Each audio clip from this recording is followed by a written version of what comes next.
अगले बार आते हैं, इंडिया की फर्स्ट बैम्बू बेस्ड जो बायो रिफाइनरी है ये हमने कहां पर एस्टेब्लिश करी है? तो बैम्बू यानी कि बांस, बांस से हमने रिफाइनरी स्टार्ट करी है जिससे हम फ्यूल है यानी कि ऊर्जा के जो साधन है पाएंगे। बायो बेस्ड रिफाइनरी में क्या बनाते हैं? That is ethanol. समझते हो ना? एथेनॉल, बायो एथेनॉल प्रोडक्शन की तरफ हम आगे बढ़ रहे हैं। और ये कहां पर हमने एस्टेब्लिश किया है? तो ये गोलाघाट डिस्ट्रिक्ट है ऑफ असम, वहां पर ये इंडिया का पहला बैम्बू बेस्ड बायो रिफाइनरी यहां पर एस्टेब्लिश करी है। इसके साथ में एक चीज और मैं आपको थोड़ा सा बता दूं कि इसके जो कुछ कंसेप्ट ऐसे जुड़े हुए वो यहां पर आपको क्लियर कर दूं।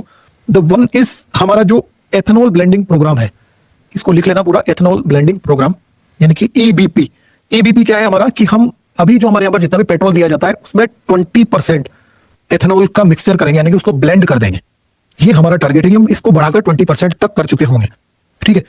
सोशो इकोनॉमिक इंपैक्ट क्या होता है इसका? इसका सामाजिक और आर्थिक प्रभाव क्या होगा कि ये जो रूरल इकोनॉमी है और जहां पर बांस के, तो बांस का और क्या उपयोग हो, किस व्यवस्था को समृद्ध किया जा सकता है जहां पर प्राकृतिक रूप से बांस का उत्पादन हो रहा है, तो उससे यहां पर मतलब ये बांस अब एथेनॉल बनेगा इससे, तो ये एक पेट्रोल का सब्स्टिट्यूट बन रहा है। तो पेट्रोल का सब्स्टिट्यूट बन रहा है यानी कि जो पेट्रोल की कॉस्ट है वो जो इनकम जनरेशन है पेट्रोल लेवल की वो यहां पर जनरेट होगी। तो ये इसका एक सामाजिक आर्थिक प्रभाव हो जाता है। और एक और चीज यहां पर समझ लेना कि हमारा जो नेट जीरो का टारगेट है भारत का, जो लक्ष्य बना हमारा जो उत्सर्जन है, एमिशन है, कार्बन उत्सर्जन, उसको हम नेट जीरो कर देंगे। इसको मैं यहां पर रिवाइज करवा दूं कि इसका जो हमारा टारगेट है वो 2070 है, 2070 तक हमारा उत्सर्जन, कार्बन उत्सर्जन नेट जीरो कर दिया जाएगा। तो उसमें एथेनॉल का एक मुख्य भूमिका है, इसलिए ये इंपॉर्टेंट हो जाता है। ये इससे जुड़े हुए कंसेप्ट है जिस पर क्वेश्चन आ